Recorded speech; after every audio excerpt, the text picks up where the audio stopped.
Hipatia, a filósofa grega, egípcia morta pelo povo. O conhecimento pode ser uma coisa maravilhosa, mas no caso da antiga filósofa e matemática Hipatia de Alexandria, também leva à sua perdição.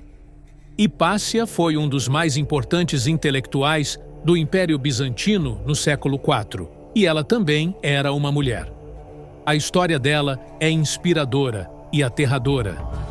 Hipácia nasceu por volta de 355, quando o Império Romano tinha acabado de se separar, deixando Alexandria num estado desconectado de agitação religiosa e social.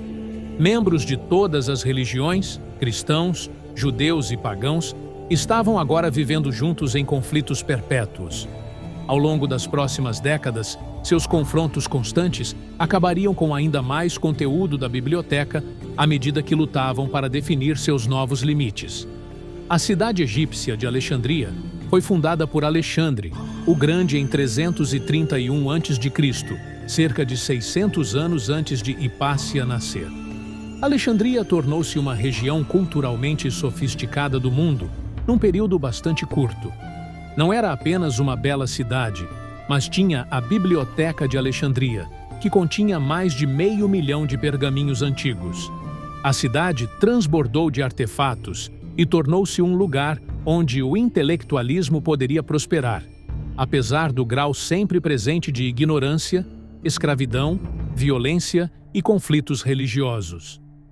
Alexandria ofereceu ao homem a oportunidade de se retirar da porcaria do medo e abraçar algo maior do que ele mesmo através do poder do pensamento. E no caso de Hipátia, mulheres também. Hipatia era uma pensadora da mais alta ordem, uma professora e uma inventora. Mas ela também era pagã e não tinha medo de falar o que pensa numa paisagem de separatismo religioso, conflito e medo. Ser uma mulher de inteligência, beleza e força não poderia salvá-la do fim chocante que ela encontraria nas mãos do seu próprio povo. Durante um período perigoso em que a ciência e a religião eram muitas vezes colocadas uma contra a outra, era precisamente o seu conhecimento e destemor que colocariam um alvo nas suas costas. A sua vida de excelência viria a não significar nada, já que um choque de homens poderosos a tornou num dos bodes expiatórios mais trágicos da história.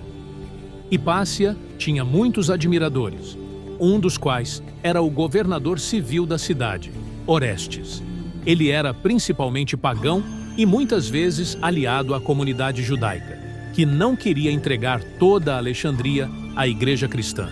Apesar de suas crenças complicadas, ele apoiou a separação entre igreja e Estado e defendeu Hipácia e seu pai Teon.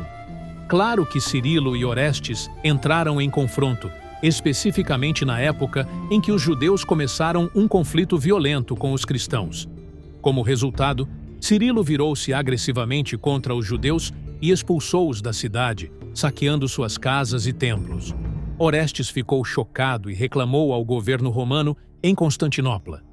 Cirilo tentou desculpar-se por sua decisão precipitada, mas Orestes recusou a reconciliação e foi posteriormente alvo de assassinato por 500 monges perniciosos de Cirilo. Apesar de Hipatia não estar envolvida diretamente nestes processos, ela era amiga de Orestes e pontificava o reino da teologia não cristã. Duas coisas que a tornaram um alvo fácil para uma seita cada vez mais irritada.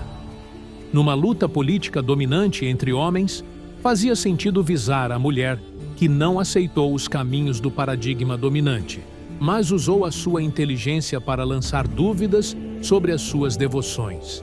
Hipatia era uma mulher de inteligência e realização, algo bastante incomum para as mulheres da época. Uma mulher como Hipátia era muito temida por muitos em Alexandria. Por causa disso, e pelo fato de ela acreditar no paganismo, muitos a acusaram de adorar Satanás. Ela teve que ser silenciada de vez. Um magistrado chamado Pedro, o leitor, reuniu os seus companheiros fanáticos religiosos e perseguiu-a enquanto ela se livrou de dar uma palestra na universidade. Eles arrancaram-na da sua carruagem e rasgaram-lhe as roupas, puxando-a pelos cabelos pelas ruas da cidade. O grupo, então, arrastou-a para uma igreja próxima, onde a despiram e pegaram tudo o que pudessem encontrar para destruí-la. Neste caso, foram as telhas e as conchas de ostras que estavam em volta do edifício recém-construído.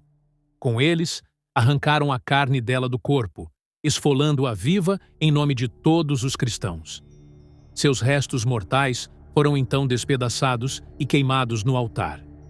A Universidade de Alexandria, onde ela e seu pai Theon tinham ensinado, foi queimada como sinal de intolerância.